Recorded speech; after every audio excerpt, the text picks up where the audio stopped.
오케이.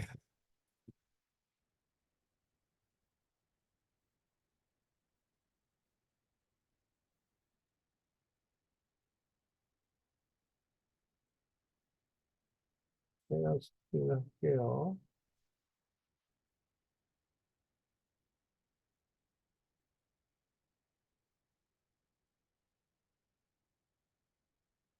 자, 과연 디벨롭먼을 우리가 이 부동산에서는 그 property development, real estate development이라고 하는 이것을 어떻게 이해하고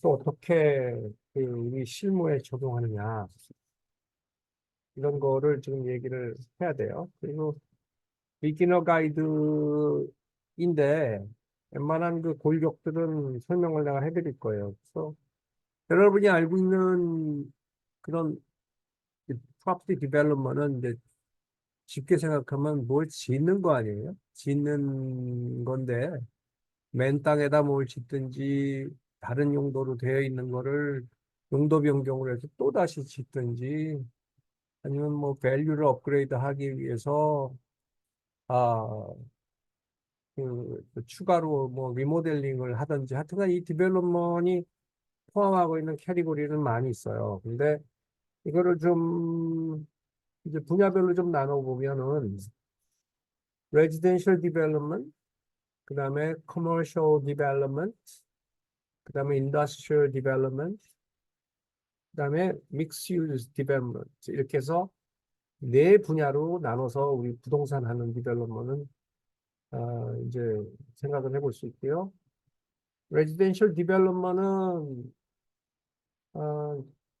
그 우리가 뉴빌더라든지 이런 데서 그 새로 짓는 것들을 이렇게 눈으로 육안으로 보기 때문에 어, 짓는 과정을 볼 수가 있어요. 그리고 짓는 과정이 또 그 전후에 어떻게 돼서 동네가 어떻게 변하고 커뮤니티가 어떻게 변해서 그 동네가 진짜 동네 구실을 한다라는 거를 꽤 많이 간접적으로 직접적으로 보는 것이 레지던셜 디벨롭먼트예요. 그래서 이런 거는 손님들이 또 직접 자기가 땅을 사가지고 자기 집을 지어보겠다 하는 사람 외에는 이런 거에 대한 질문을 받을 기회는 뭐 별로 없을 거예요. 레지던셜 디벨롭먼트에 대해서 궁금해하는 사람들은 별로 없을 거예요. 오히려 이 아래 두 번, 세 번, 네 번째에 대해서 어, 사람들이 관심을 갖거나 직접적으로 한번 해보시려는 분들을 많이 어, 볼 거예요. 단 레지던셜 디벨롭먼트에서 내가 땅을 사서 내가 커스텀 홈을 내가 지어서 어떤 그 투자용으로 내가 살든지 아니면 투자나 또그 그 임대용으로 지을 사람이 있으면은 그 과정이나 목표나 또 가는 이런 그 하는 방법이 아래 커머셜 인더스트리얼 믹스 유즈랑 같아요. 어, 그 프로세스가 같아. 그 프로세스는 전체적으로 좀 이따가 설명을 해드리겠지만은 이 프로세스가 레지던셜이라고 틀리진 않는다는 거. 단 우리가 지금 그 뭐죠? 빌더들이 하는 그 디벨롭먼트를 간접 경험을 하고 있지만 내가 개인적으로 한다든지 할 때는 몇 가지 점을 이제 주의를 해야 되겠죠. 주로 이제 커스트를 갖다가 낮추기가 굉장히 힘들죠. 걔네들은 머티리얼이나 작업하는 사람이나 이런 사람들을 그런 큰 개발 안에서 움직이기 때문에 버지팅하기가 쉬운데 한 집 하나를 지을 때는 코스트가 굉장히 많이 들어가요. 예. 그래서 이 레지던셜 디벨롭먼트하고 그다음에 커머셜 디벨롭먼트는 아시겠지만 뭐 상가라든지 또 뭐 리테일 샵, 음, 호텔 같은 것도 커머셜 디벨롭먼트죠. 그다음에 또 오피스 빌딩을 짓는다는 이것도 커머셜 디벨롭먼트예요. 여기서 캐리고를 살짝 나누 뺀 것이 인더스트리얼 디벨롭먼트이고 인더스트리얼 디벨롭먼트는 보통 상가 지을 때랑 그 스펙들이나 이런 거 너무 많이 틀리기 때문에 웨어하우스나 뭐 공장, 팩토리, 그다음에 뭐 콘버션 인더스트리얼 유닛들, 그다음에 파워 플랜트나 이런 거, 그다음에 요새 그 데이터 센터들 많이 짓잖아요. 데이터 센터들이 커머셜 디벨롭먼이긴 하지만 이게 웨어하우스로 옮겨오면은 인더스트리에 거의 가까워요. 앞으로 엄청난 데이터량과 엄청난 컴퓨터와 엄청난 전력량, 응? 전력량. 나중에 그 AI라든지 이런 것이 점점 발달될수록 그 파워 플랜트라든지 데이터 센터들이 점점 좀 늘어난다고 그러잖아요. 그런 걸 웨어하우스 스타일에서 이제 관리할 수밖에 없죠. 인더스트리얼 디벨롭먼이 있고, 믹스 유즈는 보통 우리가 쉽게 얘기하면 주상복합 뭐 단지 이렇게 얘기하잖아요. 그 칸도가 있고 밑에는 상가가 있다든지 그런 combination of residential and commercial property가 같이 이루어질 때는 mixed use development이라고 그래요. 그래서 이 mixed use development이 또 인더스트리얼이랑 커머셜이랑 믹스된 것도 있죠. 그것도 믹스 유즈예요. 인더스트리얼인데 오피스 빌딩이랑 같이 연결이 돼서 웨어하우스, 쇼룸 뭐 이런 것들. 뒤로는 인더스트리얼 역할하고 앞에는 리테일 역할을 하는 그런 것들도 믹스 유즈 디벨롭먼트로 보면 돼요. 그래서 네 캐리고리를 머릿속에다가 살짝 넣으세요. 디벨롭먼트는 레지던셜, 커머셜, 인더스트리얼, 믹스 유즈 이렇게 있습니다. 이렇게 기억하시면 돼요. 다음에 왜 하느냐? 프로퍼티 디벨롭먼트에 대한 어떤 베네핏. 베네핏은 우리가 이거 뭐 굉장히 뭐 어시적으로 논할 수밖에 없는데 첫 번째는 뭐 이런 거죠. 이런 개발을 인해서 어, 그 인프라스트럭처가 더 늘어난다. 뭐 도로가 더 좋아진다든지 뭐 파블릭 트랜스포테이션이 뭐 연결이 된다든지 이런 것들을 하나의 개발로 인해서 다른 새로운 비즈니스를 창출시키거나 새로운 퍼블릭 서비스가 제공이 된다 하는 그런 그 베네핏이 있고요. 그 다음에는 이제 뭐 잡을 늘리는 효과를 줄 수 있다. 그죠? 그 다음에는 프로퍼티 밸류가 또 올라간다. 프로퍼티 디벨롭먼트 하면. 그 다음에 그 지역 사회를 더 발전시킨다. 그래서 어, 뭐 공원이라든지 파크나 공원이라든지 추가적인 그런 그 시설들 그 뭐야 근린 시설이라고 그러나 하는 그런 것들이 점점 늘어나는 효과를 거둘 수 있다. 그런 거죠. 그다음에 프로퍼티 디벨롭먼이 주는 효과 말고 그다음에 이제 제일 중요한 디벨롭먼트 프로세스예요. 이 프로세스를 이해를 해야 돼요. 이 이해는 도대체 언제 시작을 해서 언제 끝나는지의 그 타임라인 안에 이 안에가 다 들어있는 거거든. 다 들어있는 것이고 이, 이 단계이기도 하고 중요한 내용들 뭐 예를 들면 여기에 그 소프트 코스라든지 리턴 온 인베스트먼트라든지 이런 거는 단계라기보다 하나의 이 사람들 이 랭귀지들을 이해를 해야 되기 때문에 예. 이게 지금 그 디벨롭먼트 프로세싱을 할 때 가장 이제 사람들이 이제 그 먼저 생각하는 건 이 파이낸싱이죠. 파이낸싱. 이 파이낸싱하고 그다음에 플래닝이에요. 여기서부터 살짝 메모를 하세요. 처음에 개발을 시작할 때 가장 중요한 것, 가장 고려를 먼저 해야 되는 것은 파이낸싱. 그 다음에 고려해야 되는 것은 create a plan. 플랜을 플래닝을 해야 되는 거예요. 1번 파이낸싱, 2번 플래닝이에요. 뭐에 대해서? 프로젝트에 대해서. Financing the project, 그 다음엔 create a plan for the project. 이렇게 뭐 메모를 하시면 되겠네요. 파이낸싱은 내가 이 개발을 하는 데에 필요한 돈을 계산을 해서 어떻게 조달할 것이냐 하는 것이고, 두 번째는 플랜의 규모를 정하는 거예요. 플랜의 규모를 정하면서 디테일하게 들어가서 그 다음에 뭐야? 디자인 버짓 타임라인. 메모하시면 이거는 프로젝트를 잡을 때 디자이닝 앤 버지팅 앤 타임라인을 정하는 거예요. 오케이? 이거를 쉽게 얘기하면 프로젝트가 가능한지 안 가능한지를 그 퍼밋을 받는 obtain a planning permit을 받는 단계와 그 다음에 그거에 따른 부수적인 모든 local authories로부터 어프로벌을 받는 그 단계를 얘기하는 거거든요. 그래서 그 플래닝이 맞춰지는 것이 로컬 어토리티 CD 같은 데서 퍼밋을 주는 거예요. 그래서 여기 네 번째 보면 Building Permit and Regulation이라고 되어 있는데 이 Building Permit and Regulation에 이제 해당되는 것들이 보통 그 프로세스를 담당해야 되는 것들이 CD잖아요. 어떤 거는 이제 CD 중에서도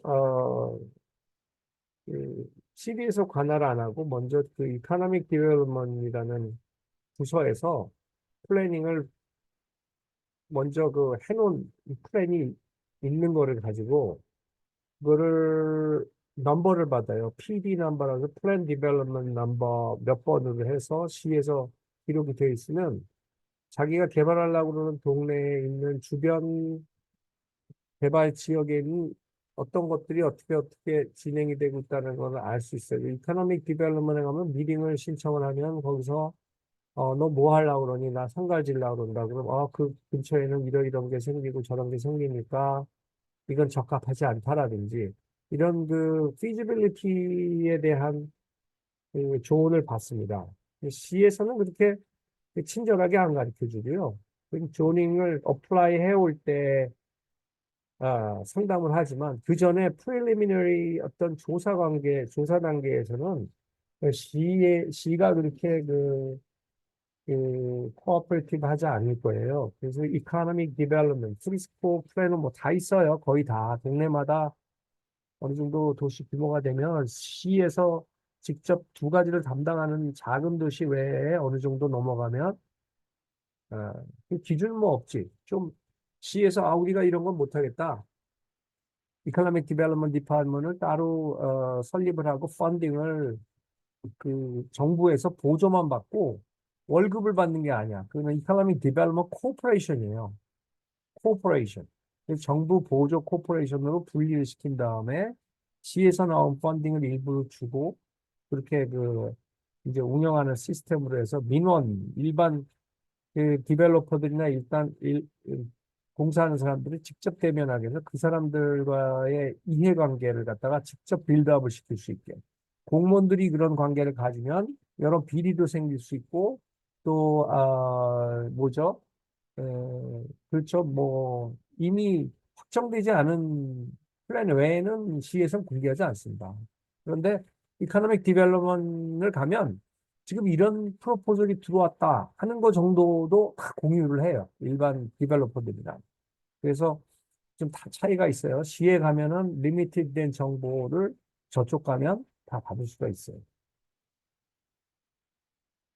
그래서 그 뭡니까? feasibility study 단계부터 해야죠. 네. 그러면 feasibility study는 디벨롭먼트 프로세스 중에 맨 먼저 조사 단계예요. 아까 얘기했지만 이코노믹 디벨롭먼트나 이런 데를 통해서 이게 가능한지를 알아야 되는데 쉽게 얘기하면 리서치 프로세스예요. 리서치예요. 근데 그거에 제일 이제 시작이 그 동네에 understanding the market, 마켓을 이해를 해야 돼요. 이게 첫 번째 단계, feasibility study 중에서 마켓을 이해해야 되고 두 번째는 potential risk를 갖다가 아, 알아내야 돼요. 이게 두 번째예요. 그 다음에 세 번째는 내가 하려고 하는 그 계획 있잖아요. 그거의 objectives가 클리어해야 돼요. 이 세 가지를 갖다가 그 feasibility study의 기본으로 잡아야 돼요. 마켓을 understanding 하고, 그 다음에 리스크를 갖다가 매니지먼트, 리스크 매니지먼트를 하려면 리스크가 뭔지 알아야 되잖아요. 포텐셜 리스크에 대한 것들을 알아내야 되고, 그 다음에 프로젝트에 관계된 이런 그 objectives를 갖다가 셋업을 해놔야 돼요. 내가 왜 이거를 하는지를 정해야 돼요. 그래야 이 세 가지가 충족이 되어야 지에서 어프로벌을 해요. 이게 질 수 있다, 안 질 수 있다, 나 혼자 결정해서 하는 게 아니기 때문에 마켓을 이해하고 포텐셜 리스크를 알고 objective를 셋업을 해놔서 그 프로포저를 지에서 어프로벌을 받기 위해서 하는 거기 때문에 받아야 진행을 할 수 있어요. 내가 하고 싶은데 그 네이버가 P&Z 밀이라고 해요. Plan and Zoning P&Z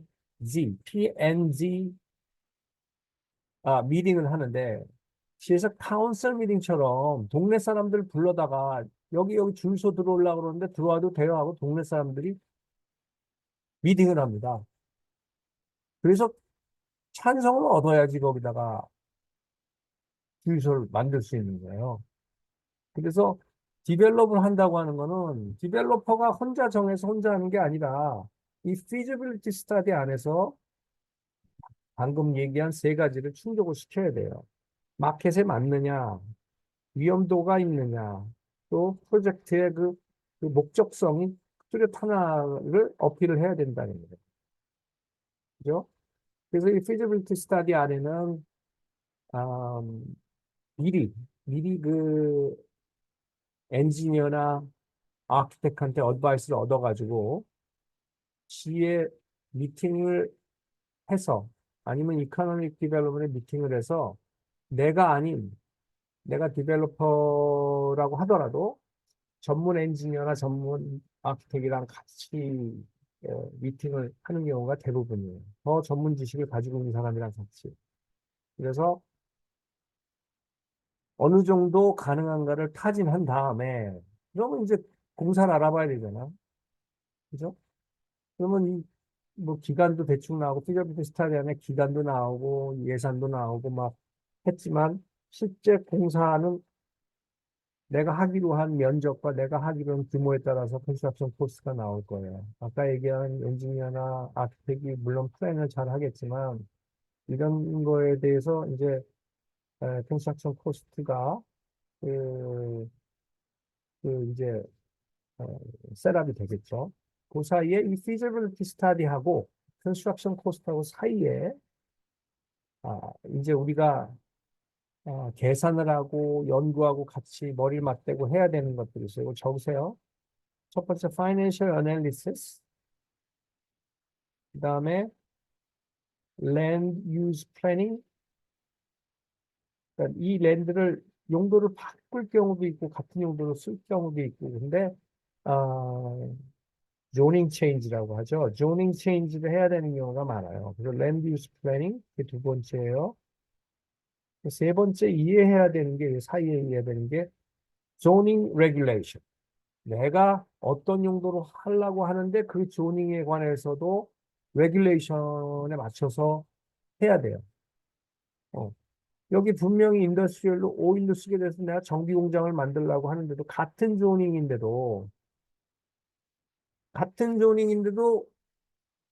페인트는 못하게 돼 있다든지 예를 들면 뭐 그 바디샵처럼 뭐 페인트 부스 만들어 가지고 스프레이 뿌리고 하는 거 있잖아요.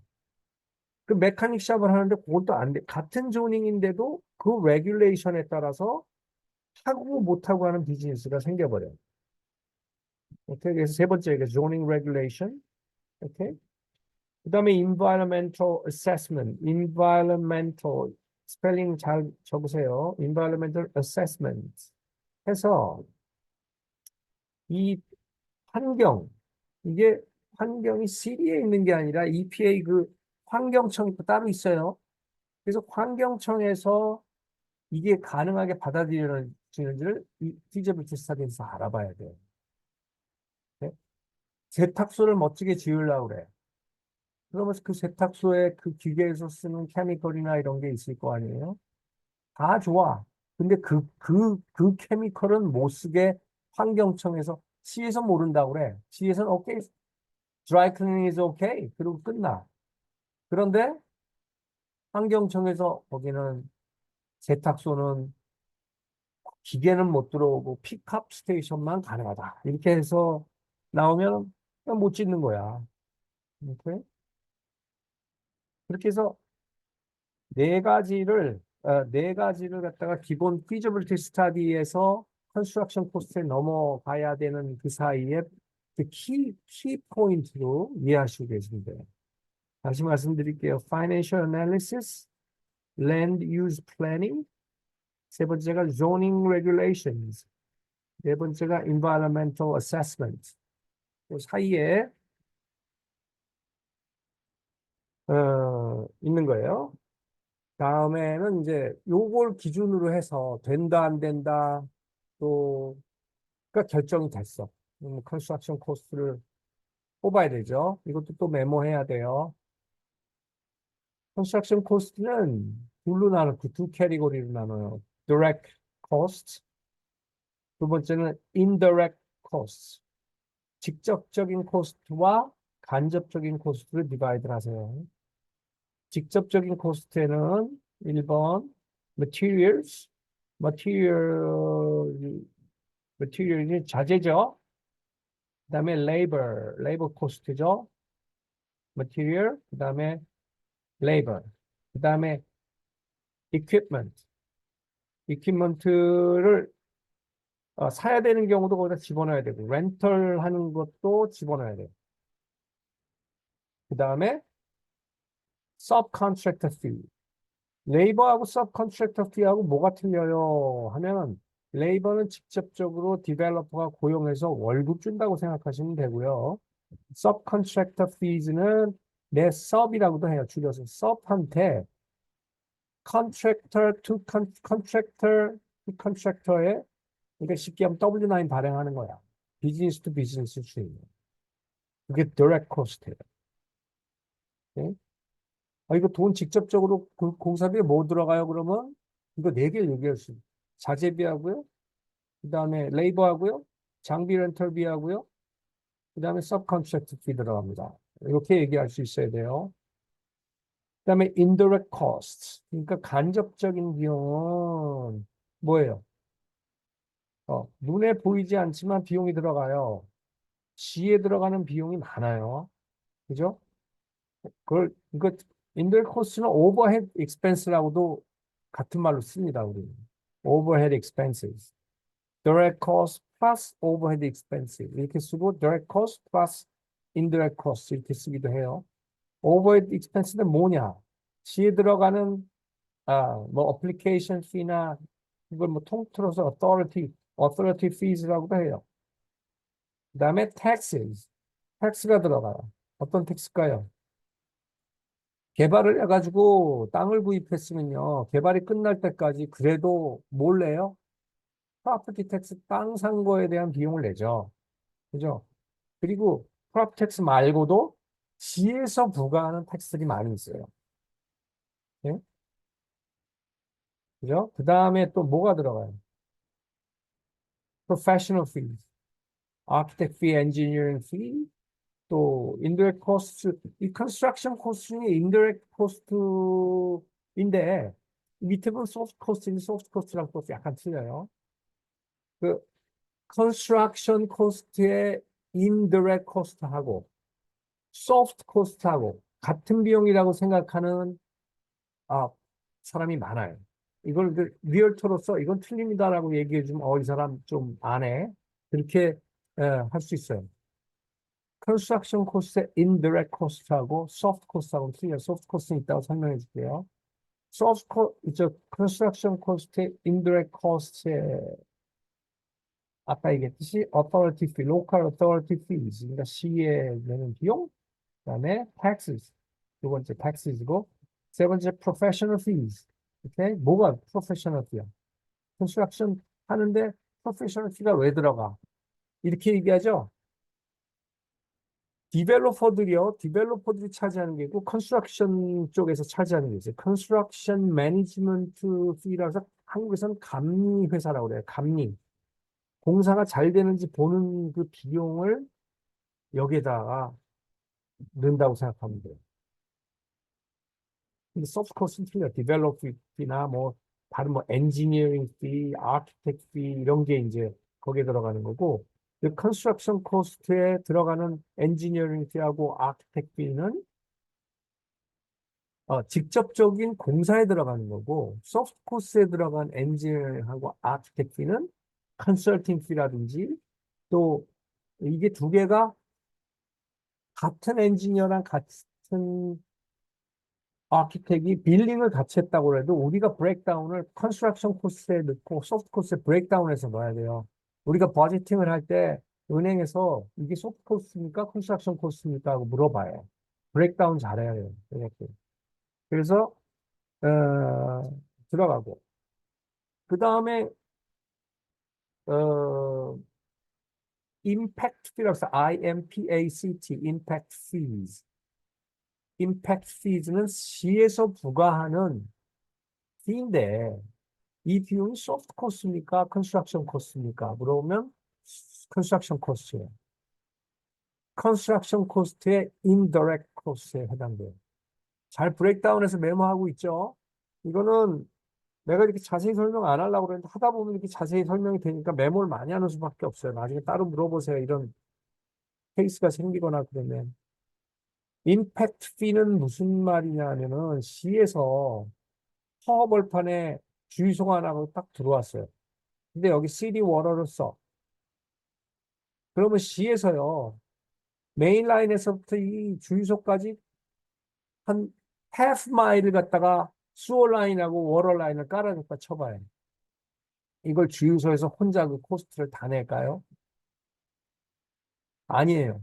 지에서는요, 일단은 이 사람이 다 내게 하고, 그 전체 비용을, 그 라인서부터 이 주유소까지 되어 있는 그 빈 땅이 새로운 디벨로퍼가 들어와서 건물을 지을 때마다 기존에 만들어 놓은 라인이나 유틸리티에 대한 사용료를 미리 냈던 사람한테 돈을 개원내게 돼 있어요. 그게 임팩트 피예요. 오케이? 그거를 C에서 컬렉트를 해서 원, 원 개발업자였던 주유소한테 전달해 줍니다. 그게 임팩트 피예요. 오케이? 임팩트 피에는 C에서 약간 이런저런 돈을 붙이기도 해요. 거기서도 디렉트 코스트가 있고 인디렉트 코스트가 있어요. 임팩트 피 안에도 브레이크다운을 해보면 임팩트 피 종류 그 안에 보면 그거를 하면서 들어간 뭐 아키텍트 비용이 있다니 그걸 하면서 들어간 무슨 어떤 다른 비용이 있었을 때 그거를 n분의 1로 거기 나눠져 있는 랏 사이즈에 해당하는 오너 앞으로 나눠서 부과시킵니다. 그러니 처음에 개발을 허업을 파는 사람들 얼마나 많은 돈이 들어가겠어요. 그죠? 그런데 이것도 시에서 전체적인 인프라를 개발을 하고 잘 되려면 이 주유소가 들어와 줘야 자기네 플랜대로 움직이거든. 그러니까 시에서 뭘 베네핏을 줘요? 텍스 베네핏을 엄청나게 줍니다. 텍스 베네핏, 피 베네핏 다 줘요. 처음에 들어오면 이 베네핏을 다 주면서 플러스 너가 지금 들어가는 실제 공사비에 대한 이거를 갖다가 다 받아서 준다는 개런티까지 써요. 그게 어디에 나타납니까? DD에다 나타나요. DD. 그 오너십을 할 때 시에서 이 돈을 부과해서 준다라는 것까지 화이트 서치라면 다 나와. 그래서 이걸 뭐 20년 안에 갚는다라든지 50년 안에 다 시에서 한다든지 그 기간 안에 못 채우면 시에서 예산을 만들어서 이 사람한테 줘야 돼요. 그러니까 이 사람은 돈 쓰면 무조건 받는 거야. 이렇게 여기까지 지금 여기까지 잠깐만요. 여기 나 혼자 너무 떠드니까 이해되세요? 다 이해되고 있어요? 아, 저 근데요, 그 feasibility studies에서 그러면 그 고객은 엔지니어랑 아키텍처를 가지고 있어야 되는 건가요? 해도 되고 안 해도 돼요. 있어도 아, 되고 없어도 네네. 돼요. 그 조사 과정에서 공짜로는 일 안 해줍니다. 돈 받고 일하지. 뒤에서 네, 미팅 하고. 네, 있어야 좋은 거잖아요. 빨리 진행이 되고.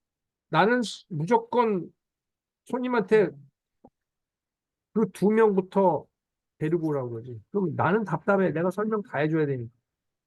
내가 왜, 음, 나는 복덕방쟁인데 왜 그걸 내가 다 공짜 서비스를 나한테 받으려고 그래. 이거는 안 해요.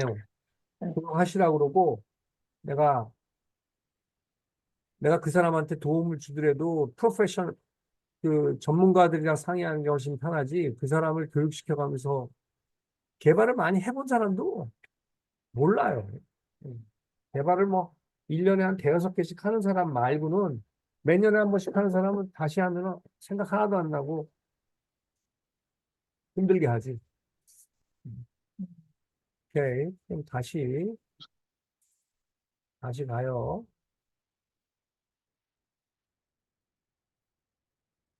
그래서 이 소프트 코스트로 넘어갈게요. 컨스트럭션 코스트의 인더렉트 코스트하고 소프트 코스트하고는 약간의 차이가 있다는 거.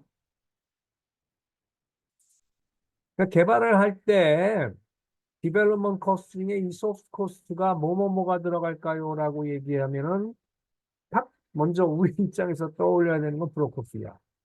그죠? 리싱스가 됐던 뭐가 됐던 거기서 받는 게 그 professional fees, legal fees, okay? marketing fees, advertising fees. 그러니까 여기에 소프트 코스트에 인슈런스가 들어가요. 중요해요. 이런저런 보험을 들어놔야 되는 게 중요하죠. 어? 그 거기서 자기가 고용한 사람의 워커스 컴이나 이런 거를 다 이제 하다 보면 인슈런스가 무지하게 많이 들어가요. 이런 것들이 프로젝트 버짓안에 들어가야 되는데 소프트 코스트는 은행에서 랜딩을 할 때요. 이 브레이크다운에 맞춰서 해요. 소프트 코스트는 맥시멈 얼마 이상 못하게 돼 있다든지 퍼센트가 있어요. 왜 그러냐면 소프트 코스트에서 가장 많이 디벨로퍼들이 해먹는 돈이 뭐냐 하면 디벨롭, 디벨롭, 디벨로퍼 피. 그래서 1년에 몇십만 불을 자기가 내가 디벨로퍼인데 내가 오너인데 내 앞으로 월급 정산해서 받는 거야. 어? 하는 일이라고는 뭐 별로 없는데 이게 또 상한선을 해놓지 않으면 소프트 코스트 상한선을 해놓지 않으면 너무 많이 차지가 된다.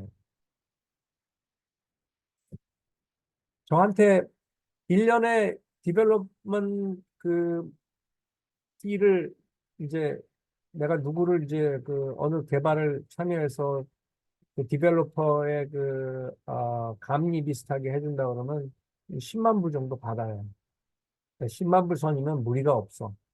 그러면서 그 사람이 내가 오너십도 없고 다 아무것도 없는 거지만 이런 전체 과정을 갖다가 우리가 워치해주고 진행시켜주는 거 이런 걸 하면서 피를 받는 거 이게 소프트 코스트 안에 포함되어 있어요. 그 다음에 각종 페널티라든지 피라든지 퍼밋 피 이런 거 다 포함되고요. 소프트 코스트 중에서 네 그리고 이게 다 이제 되고 나면 빌딩 퍼밋을 넣잖아요.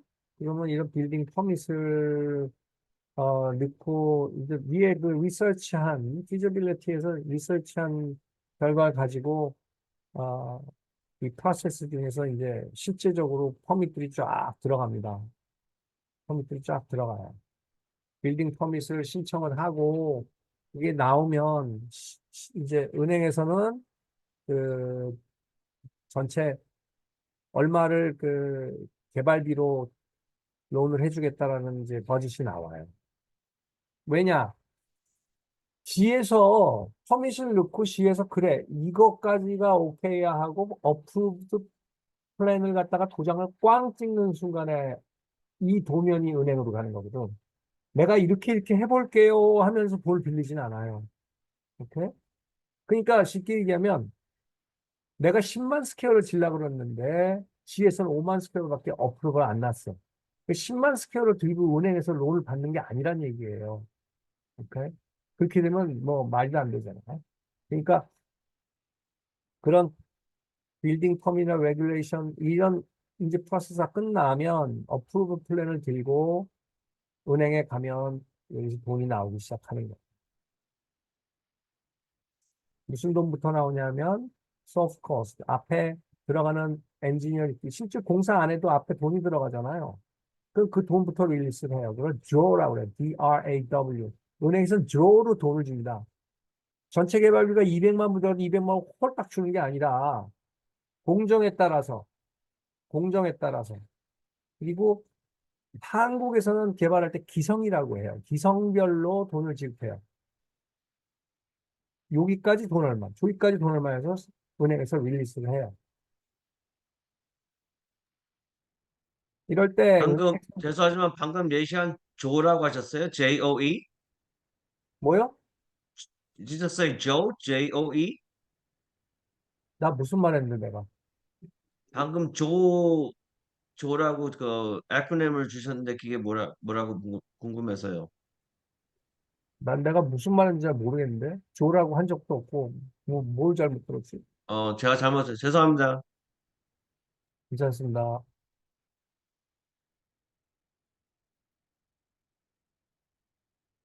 그래서 파이낸싱을 이제 할 때는 디벨로퍼들이 제일 일반적으로 하는 게 토지 구입을 먼저 해요. 토지 구입을 해서 그 토지 자체에 아, 융자를 만약에 얻었던지 물론 캐시로 사는 게 제일 좋아요. 왜? 브릿지 론이라고 들어보셨을 거예요. 기존의 론을 이 론을 갖다가 빌딩을 짓는 단계에서 또 론이 발생하면 론이 두 개가 되는데 이 론을 갖다가 연결시켜주는 브릿지 론이죠. 근데 브릿지 론은 인트레스트가 높아요. 그래서 왜 땅부터 사시고 개발하세요 하는 거는 땅을 캐시를 정도 사야지 이런 모든 그 피드, 은행에서 차지하는 비용과 이자 이런 거에 대한 오버페이를 피할 수 있어요.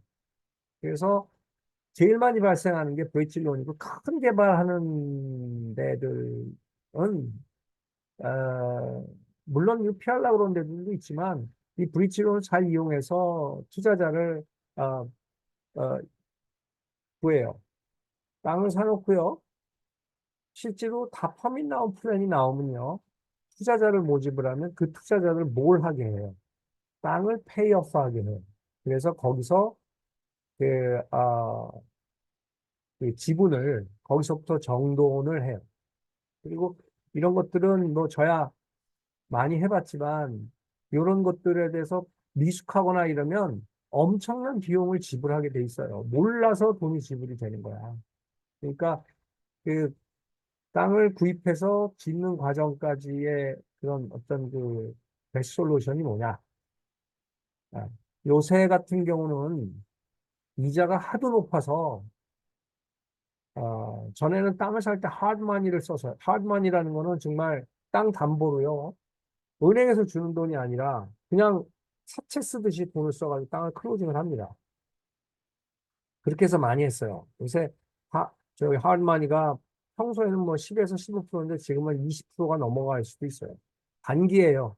1년, 뭐 어떤 건 6개월, 뭐 이렇게 해서 론을 받아서 그거는 딱 꺼놓고 클로징 때 페이오프 할 테니 린을 걸지 마라라는 걸로 해서 진행을 하거든. 그러니까 은행에서 볼 때는 이제 프로젝트에 대한 전체 돈을 릴리스 할 때는 컨디션이 뭐냐, LOI가 뭐가 붙냐면 땅을 페이오프 해라는 컨디션이 딱 붙어요. 그러면 투자자를 모으거나 내가 쌈짓 돈을 어디서 구해오지 않는 이상 그 하드머니에 대한 돈을 페이오프를 못 합니다. 그 페이오프를 해야지 은행에서 정상적인 컨디션으로 론을 받아요. 이 파이낸싱 코스트 앤 스트래티지 맨 마지막에 있는 거 이거 있죠? 이것이 이 디벨롭먼의 꽃이자 가장 키 팩터예요. 이거를 잘 운영을 잘해야 돼. 백날 뭐 해봐야 이 나중에 지어놓고 미치는 수가 여기서 발생하는 거예요. 아시겠죠? 그래서 이 파이낸셜 플랜이나 이 스트래티지를 잘 작성해야 되는 건 역시 전문가의 자치가 필요하다. 오케이? 이렇게 되면 뭐예요? 전체 버짓이 나오죠? 전체 버짓이 나왔어. 그러면 그 다음에 우리가 엄청나게 개입할 수 있어요. 이 마지막 단계에서. 어? 이거를 ROI, Return on Investment 맨 앞에다 놓고 하면은 어떤 일이 발생을 해요? 나 여기 렌트 스퀘어당 30불 받을 거니까 빌딩 코스트 얼마 해야 돼? 중간에 다 생략하고 거꾸로 하는 거지. 그래 놓고서는 파이낸싱 플랜도 엉망이 되고 이자 엄청 물고 하드만 있어가지고 린 걸려 있고 복잡하면은 도대체 투자자들이나 파트너들이나 이런 내용을 보면은 얼마나 짓기도 전에 불안하겠어요. 그래서 파이낸싱 플랜이 잘 정해지면은 우리가 딱 개입을 해서 이 빌딩의 밸류에 대해서 걱정을 하는 타이밍이 와요. 몇 스퀘어의 주변 시세가 얼마니까 임대료 수준은 얼마여야 되고 여기에 맞춰서 빌딩 클래스, 빌딩을 어떤 정도의 수준으로 우리가 랜드스케이핑에 돈을 쓸 거냐, 파킹랏에 멋있게 할 거냐, 아니면 뭐 중간에 분수대라도 만들든지, 마니먼 사인을 하든지, 동네에서 가장 적합한, 수준적으로 가장 적합한 빌딩을 짓기 위한 어드바이스를 우리가 할 수가 있어요. 뭘 기준으로? 리턴 온 인베스트먼트. 이거를 해가지고 1년에 당신이 벌 수 있는 예산이 나옵니다. 하는 거를 제시해 주는 게 우리 일이에요. 그래서 이 디벨롭먼트 전체 오늘 공부를 하지만 이 디벨롭먼트 프로세스 중에서 우리가 실제적으로 개입하는 스테이지가 이 스테이지예요.